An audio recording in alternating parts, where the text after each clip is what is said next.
పరిశుద్ధుడైన మా ప్రభువా, మీకు స్తోత్రాలు వందనాలు చెల్లిస్తూ ఉన్నాము. మహోన్నతుడా, మహాగణుడా, మా ప్రభు అయిన యేసు, మిమ్మల్ని స్తుతిస్తున్నాము. రాజా, మీరు మా దేవుడవు, మా రక్షకుడవు, మీకు వందనములు చెల్లించుకుంటున్నాము. మీరు మహాగణుడవు, పరిశుద్ధుడవు, అతి పరిశుద్ధుడవు, మీకు వందనాలు చెల్లిస్తూ ఉన్నాము.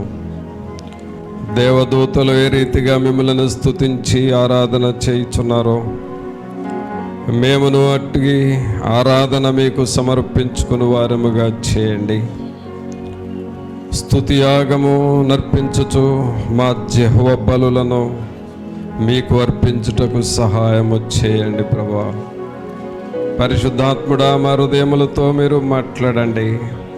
మా అంతరంగములో దేవుని కార్యములు జరిగించమని ప్రార్థన చేస్తూ ఉన్నాము.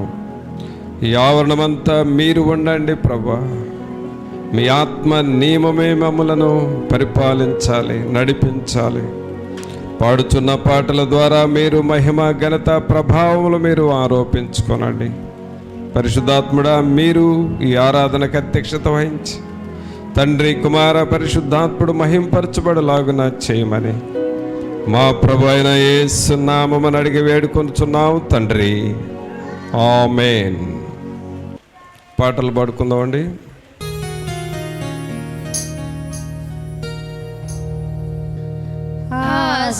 ఆశ్చర్యమైన ప్రేమ, కల్వరిలో నీ ప్రేమ, మరణము కంటే బలమైన ప్రేమది, నన్ను జయించే నీ ప్రేమ.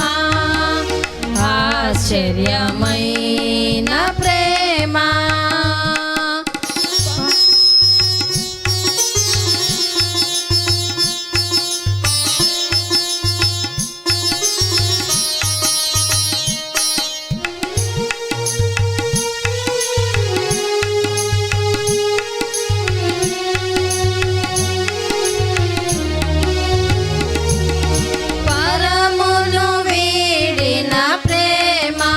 ధరలో పాపిని వెదకిన ప్రేమ, పరమును వీడిన ప్రేమ, ధరలో పాపిని వెదకిన ప్రేమ, నన్ను కరుణించి ఆదరించి సేదదీర్చే నిత్య జీవమిచ్చే, నన్ను కరుణించి ఆదరించి సేదదీర్చే నిత్య జీవమిచ్చే. ఆశ్చర్యమైన ప్రేమ,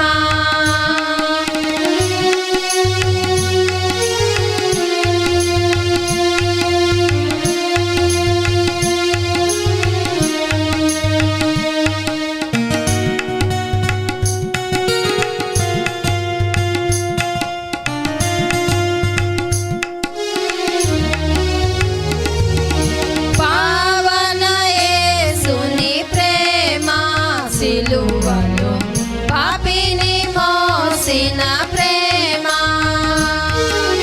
పావన యేసుని ప్రేమ, సిలువలో పాపిని మోసిన ప్రేమ, నాకై మరణించి జీవమిచ్చి జయమిచ్చే, తన మహిమనిచ్చే, నాకై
జీవాత్మానా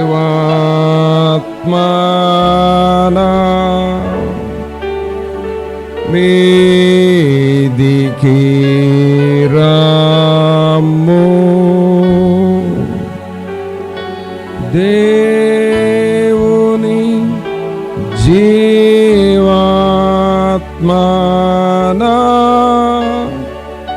మీదికి రాము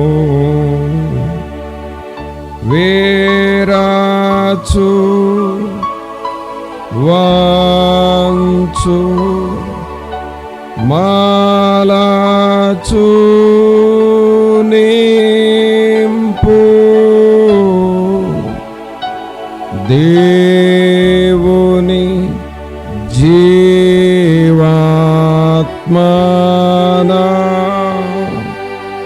మీదికి రాము.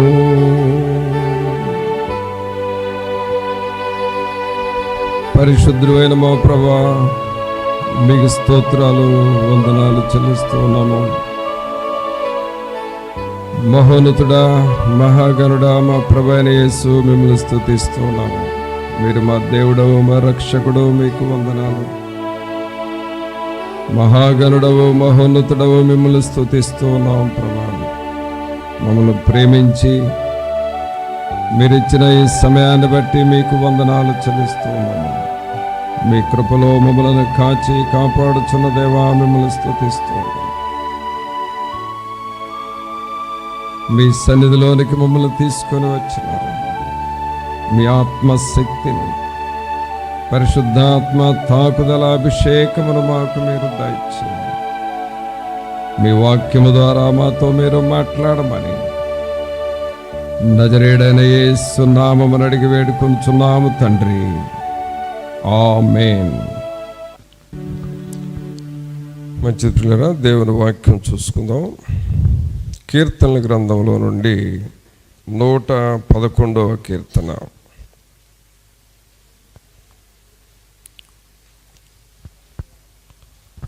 నూట 111వ కీర్తన మొదటి 2 వచనాలు చదువుదాం. యెహోవాను స్తుతించుడి, యథార్థవంతుల సభలోను సమాజములోను పూర్ణ హృదయముతో నేను యెహోవాకు కృతజ్ఞతాస్తుతులు చెల్లించదను. యెహోవా క్రియలు గొప్పవి, వాటి యందు ఇష్టము గల వారందరూ వాటిని విచారించుదురు. ఇక్కడ మనం చదువుతున్న ఈ వాక్య భాగంలో దావీదు గారు దేవునిని బహుగా స్తుతించాలి అని రాస్తూ ఉన్నాడు. దేవునిని బాగా మనం స్తుతించాలి. స్తుతి అనే విషయంలో చూస్తే దేవుడు మనకు చేసిన మేలులకు మనం థ్యాంక్స్ చెబుతూ ఉన్నాం. జనరల్గా మనకెవరైనా మేలు చేస్తే మనం థ్యాంక్ యూ, వందనాలయ్యా, వందనాలమ్మా అని అంటాం కదా. అలాగూ దేవుడు మనకు చేసిన మేలులకు దేవునికి మనం థ్యాంక్స్ చెప్పటం, అది స్తుతి అంటే. అయితే దేవుడు ఎలాంటి మేలులు చేస్తున్నాడు అని చూస్తే, మనుషులు చేసే మేలులు కొన్ని ఉంటాయి. మనకు తెలిసిన వారు, మన స్నేహితులు, సంఘస్థులు, మన బంధువులు, వాళ్ళు చేసే మేలులు కొన్ని ఉంటాయి. వాళ్ళకి మనం వందనాలు, థ్యాంక్ యూ అని చెబుతాం. అయితే దేవుడు చేసే మేలులు ఎలాంటివి, దేవుని మేలులు ఎలాంటివి అని అంటే, దావీదు గారు 2వ వచనంలో ఏమని రాస్తున్నాడో చూడండి. యెహోవా క్రియలు గొప్పవి, వాటి యందు ఇష్టము గలవారందరూ వాటిని విచారించుదురు. ఏమంటున్నాడండి? యెహోవా క్రియలు గొప్పవి. దేవుని క్రియలు చాలా గొప్పవి అంట. వాటి యందు ఇష్టము గలవారందరూ వాటిని విచారించుదురు. అంటే ఇక్కడ మనం గమనించాల్సింది ఏంటంటే పిల్లరా, దేవుడు కొన్ని కార్యాలు మన పట్ల చేస్తాడు. అసలు దేవుడు ఉంది ఎందుకంటే ఆయనకి అంటూ సొంత పనులు ఏమీ లేవు దేవునికి. జనరల్గా చూడండి, మనకు డైలీ మాట్లాడేవాళ్ళు, ఫోన్లోనో ఎదురుగా కలిసో మాట్లాడేవాళ్ళు ఒక నెల రోజుల పాటు మనకి ఫోను చేసి మాట్లాడలేదు, మనకు అసలు కనపడలేదు అని అనుకో. ఎప్పుడుకో కలిసినప్పుడు ఏంటి అసలు ఏమైపోయావు కనపడలేదంటే, బిజీ అయిపోయానులే, వేరే పనులు వచ్చినాయి, అందువల్ల నేను మీతో కలవలేకపోయాను అంటాం. అంటే బిజీ అయిపోయామని అంటే అర్థం ఏంటి? వాళ్ళ సొంత పనులు ఏవో వచ్చినాయి, ఆ సొంత పనుల్లో పడిపోయి డైలీ మాట్లాడే వాళ్ళతో మాట్లాడలా. అనగా ప్రతి ఒక్కరికి, మనుషులన్నాక ప్రతి ఒక్కరికి సొంత పనులు కొన్ని ఉంటాయి, ఆ పనుల్లో మనం ఉంటాం. అయితే ప్రియులారా, దేవుడిలో ఉన్న గొప్పతనం ఏంటంటే దేవునికి సొంత పనులు అంటూ ఏమి లేవు. దేవునికి సొంత పనులుండి ఆయన పనుల మీద ఆయన ఉంటే, మనల్ని పట్టించుకోకపోతే మానవాళి అసలు ఉండదు. కావున దేవునికి ఉన్న పని ఏంటంటే ఎప్పుడు కూడా మనుష్యులను గూర్చి ఆలోచన చేస్తూ ఉంటాడు. దేవుడు ఎప్పుడు కూడా మనుషులకు ఎలాగూ సహాయము చేయాలా అని ఆలోచన చేస్తూ ఉంటాడు. మనుషులకు నేను ఎంతవరకు సహాయపడగలనా అని ఆలోచన చేస్తూ ఉంటాడు.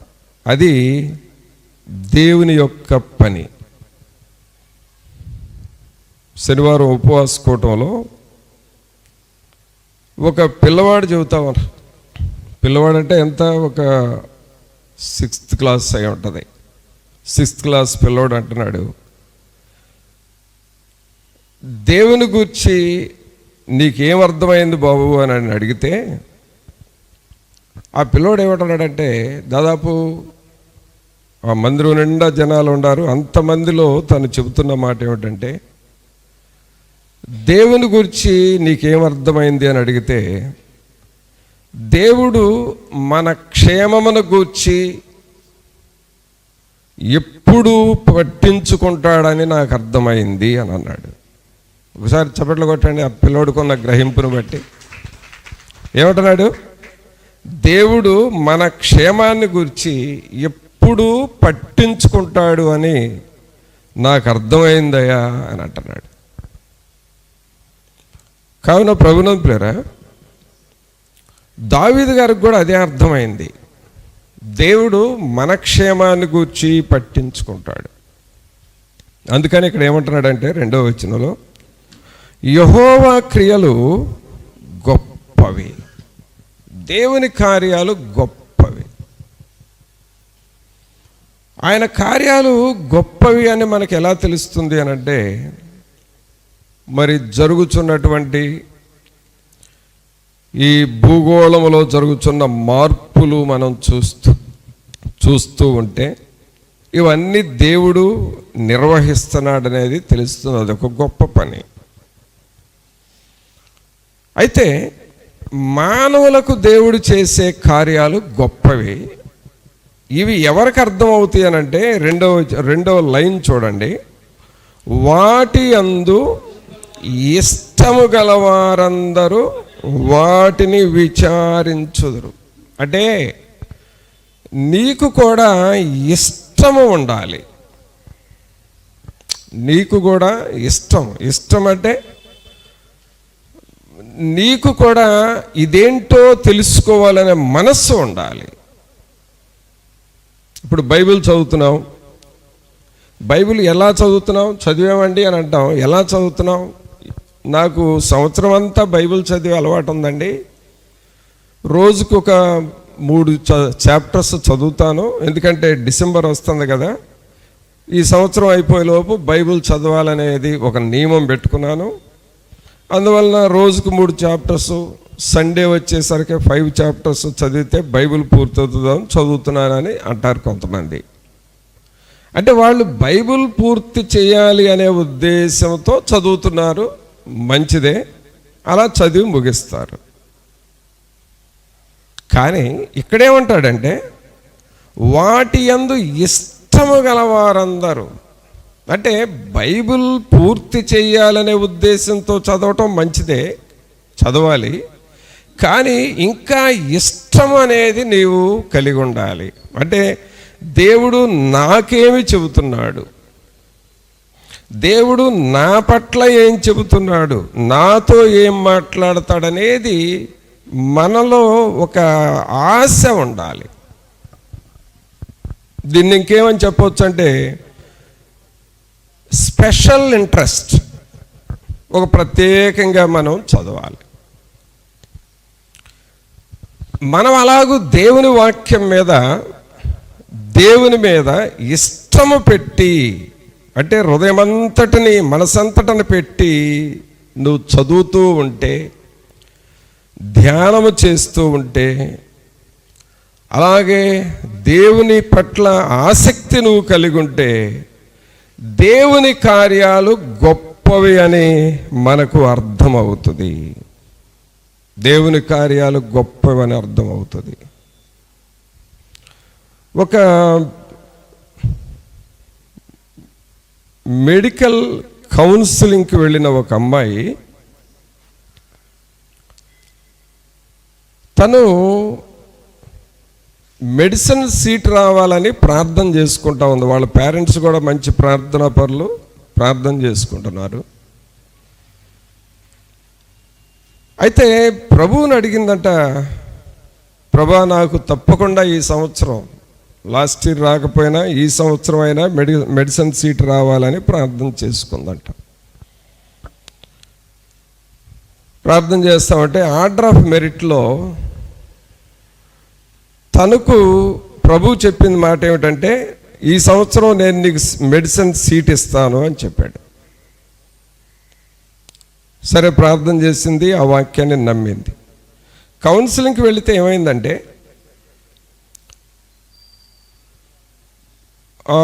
ఉన్నది ఒక్క సీటు, అంటే ఇంకొక సీటు ఫిలప్ చేస్తే అయిపోతుంది, ఇక అడ్మిషన్స్ అయిపోతాయి. కానీ ఆర్డర్లో 11 మంది ఉన్నారంట. ఈ దేవుడు నేను నీకు ఇస్తాను అని చెప్పాడు చూడండి, ఆ అమ్మాయి నంబర్ ఎంత? 11. ఆ 10 మందిలో ఒక్కళ్ళు వచ్చినా తనకు ఆ సీటు మిస్ అవుతుంది. అందరికీ టెన్షన్గా ఉంది, వస్తుందా రాదా అని. ఈ అమ్మాయి ప్రభు నాకు ఇస్తాను అని చెప్పాడు కదా, నాకు ఇస్తాడు అనే విశ్వాసంతో కౌన్సిలింగ్లో ఉంది. అక్కడ జరిగిన అద్భుతం ఏంటంటే ఆ ముందు ఉన్న 10 మెంబర్స్ రాలేదంట. 10 మెంబర్స్ ఆబ్సెంట్ కౌన్సిలింగ్. అందువల్ల 11th క్యాండిడేట్గా ఉన్న ఈ అమ్మాయికి ఆ మెడిసిన్ సీట్ వచ్చింది. తను చెప్పే సాక్ష్యం ఏంటంటే, దేవుడు నాకు ఒక మాట చెప్పాడు ఇస్తాను అని, నా ముందు ఎంత కాంపిటీషన్ ఉన్నా సరే దేవుని మాట మీద నేను విశ్వాసం ఉంచాను, ఆయన మాట మీద నమ్మకం ఉంచాను.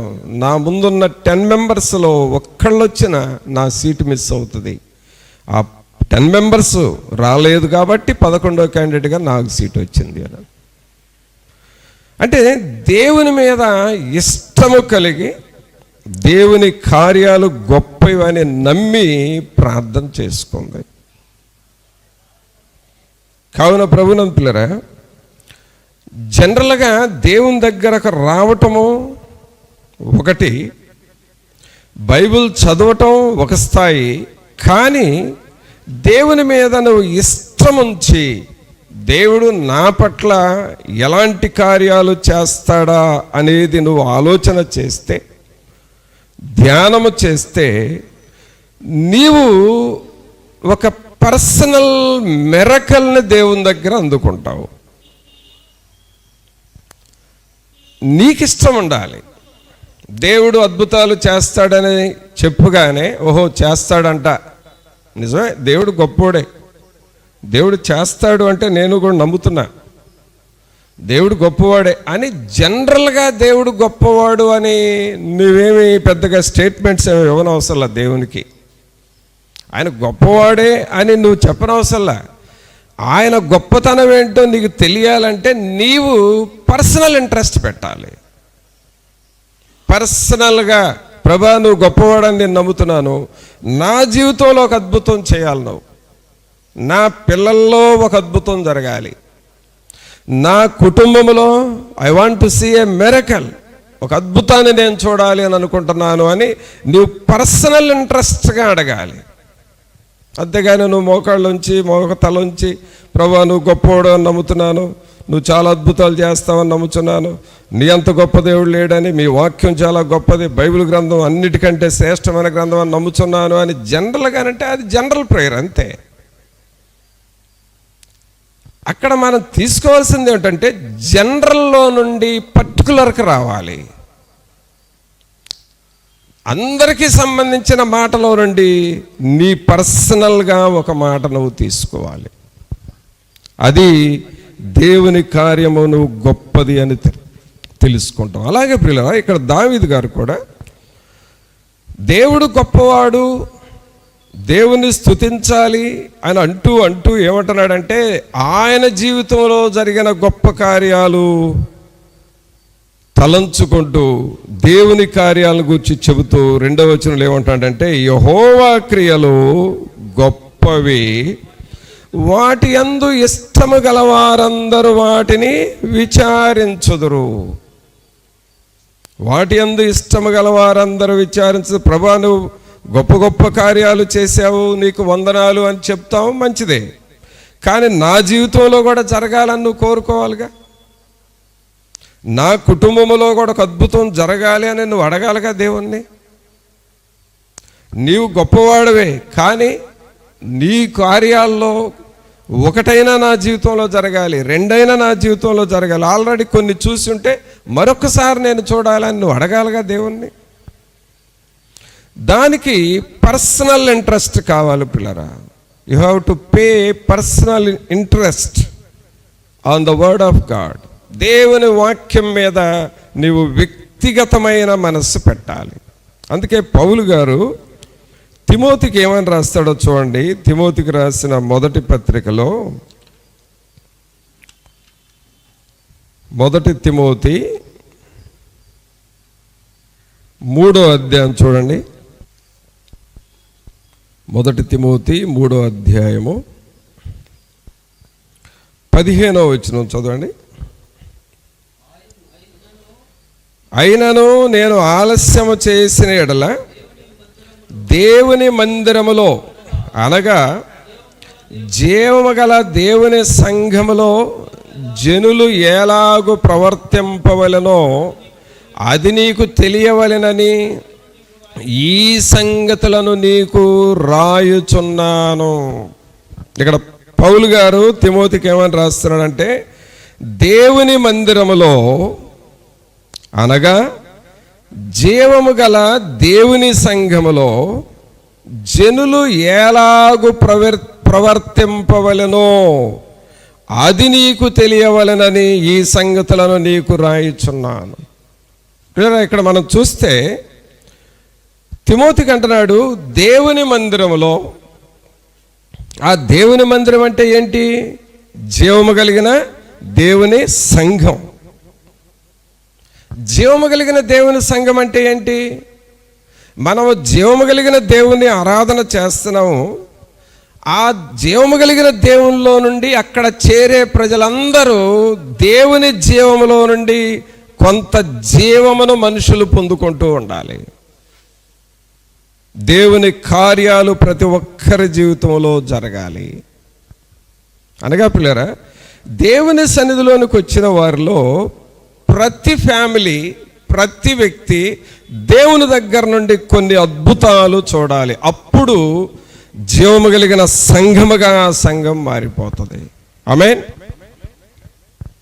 అనగా ప్రతి ఒక్కరు దేవుని సన్నిధికి వస్తున్నాను, దేవుని దగ్గర నాకు ఏమీ జరగలేదు అని ఎవరు అనకూడదు. దేవుని దగ్గరకు వచ్చాను, దేవుడు నాకు ఎలాగూ సహాయం చేసాడని మాత్రమే చెప్పాలి.